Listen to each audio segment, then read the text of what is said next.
Does anyone know where the name Immaculate Conception came from? It was first announced. Does anyone know?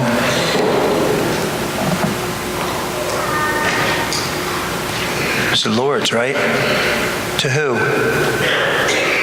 To who? Who did the Blessed Mother appear to? St. Bernadette, right. St. Bernadette. And St. Bernadette asked her, who are you? I need to know your name, because she went to the bishop. And so she asked, who are you? And she said, I am the Immaculate Conception. So that's where we get this. That's where it all first started, this feast day. She announced it. We often get this confused, my friends. This is the Immaculate Conception is not what the gospel speaks of.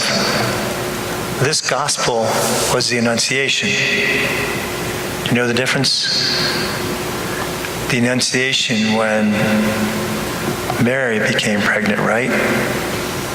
This feast day is about Mary being born without sin, right? That's what this one's about. She was born without sin, because she was someone who can only be without sin to hold the Christ child, right? That's what the theology is behind that. Maybe think of Lourdes, my friends, because of the origins of this feast day. I know a woman, and she's living in this diocese. She went to Lourdes for 2 weeks to work there. She went there for as strictly kind of humanitarian efforts, because, there's so many sick that go to Lourdes. And it's a beautiful place if you've never been there. But the sick always take priority. And so she went there as a volunteer, and they have thousands of these volunteers all over the world that come to Lourdes to work for certain periods of time.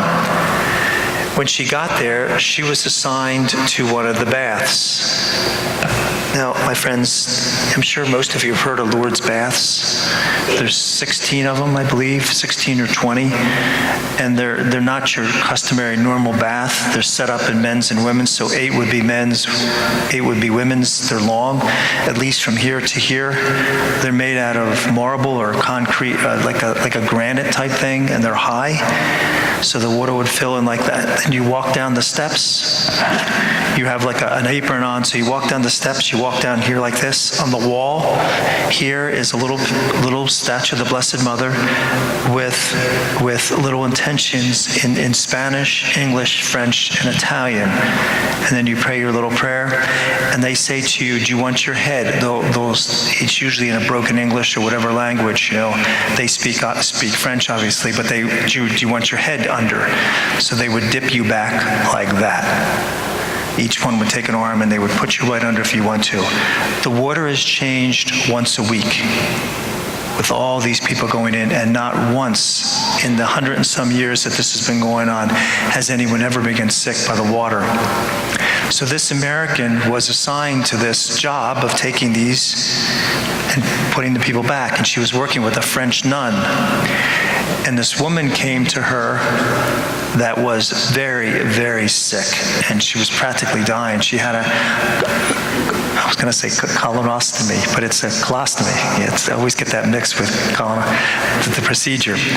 But she had the bag here, and it was all gangrened and all infected.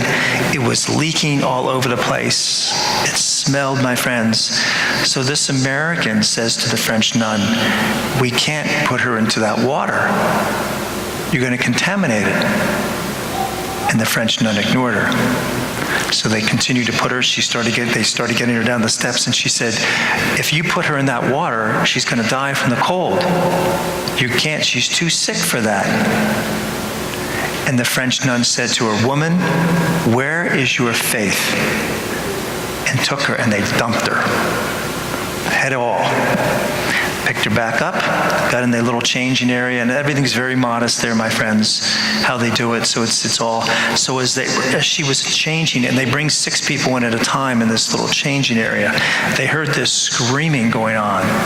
So the French nun and the American went out to see, and it's just from here to the first pew where they were changing, and there the colostomy had completely closed up, and the colostomy, the bag had just fell to the floor.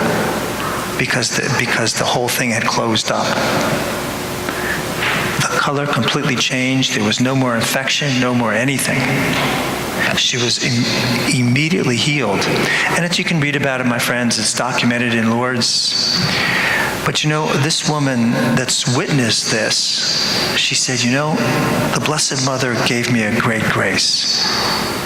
She said, going to Lourdes for those 2 weeks taught me two things: that miracles are still possible and still exist.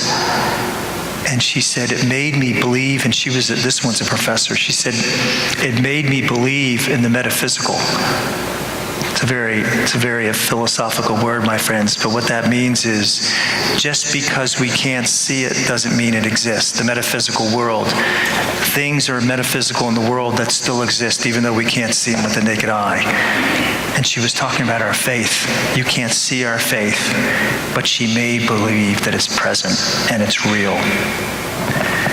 And she said, I never thought to turn to our mother to help me increase my faith until I went to Lourdes. And she said she gave me a great gift that changed my life forever. And that's what mothers do, don't they, my friends? They nurture. They nurture so you grow. Every mother does that. Every mother does that. They nurture their children so they grow.